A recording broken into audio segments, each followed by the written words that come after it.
Хамтдаа үзэгчтэй баярлалаа. Дараагийн мэдээг хүргэе.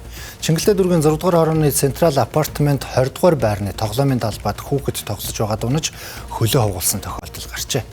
За хүүхдүүд тус тоглоомын талбайд энэ мэт олон удаа бэртэж гэмтсэн байна. Өөрөөр хэлбэл хамгийн аюулгүй байх ёстой тоглоомын талбай нь хүүхдийн эрүүл мэнд амь насанд эрсдэл учруулж байгааг бид цовруулаар хөндөн сурвалжилж байгаа.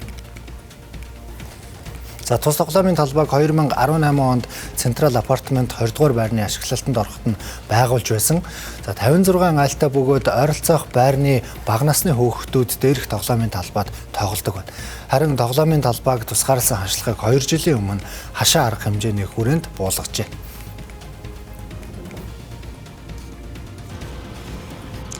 За үзэгчдээ бид соёл урлагийн их сургуулийн артал буюу Централ апартмент байрны хүүхдийн тоглоомын талбайгаас мэдээлэл хүргэж байна. Тэгэхээр таны харж байгаачлан энэ хүүхдийн тоглоомын талбай бага насны хүүхдүүдэд зориулсан.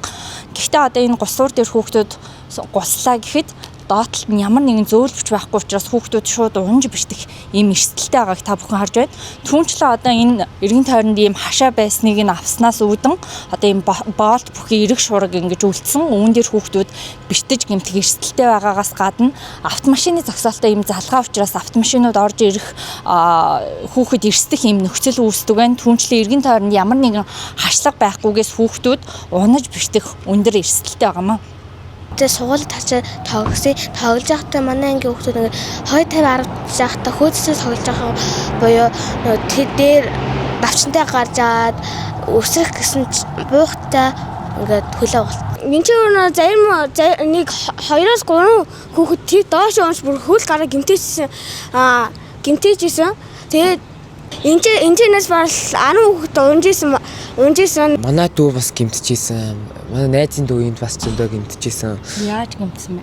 Манай дүү энэ гусуур госож байхдаа энэ дээрээс өсрөө толгоо зөгчсөн. Манай найзын дүү тэр дээр савирж агаад дээрээс нь унжсэн.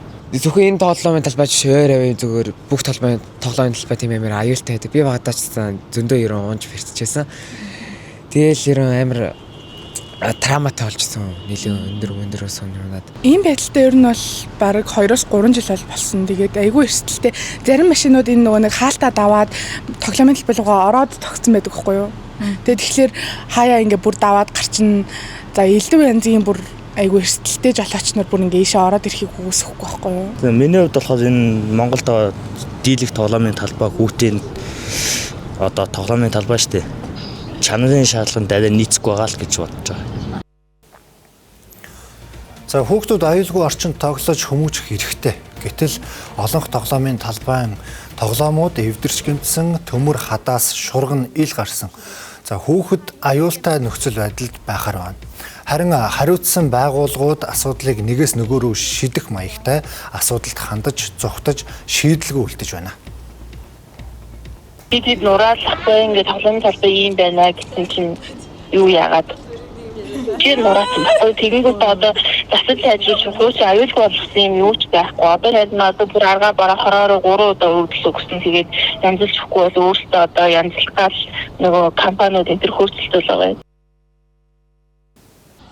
За үзэгчдээ бид Чингэлтэй дүүргийн 6 дугаар хорооноос мэдээлэл хүргэж байна. Тэгэхээр Улаанбаатар хотод 16 цаг болж байна.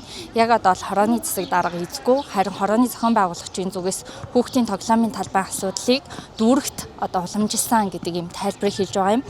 Тэгэхээр бид тухайн хүүхдийн тоглоомын талбайг хэрхэн эрсдэлгүй болгосон талаар эргэн сурвалжлан мэдээлэх болно.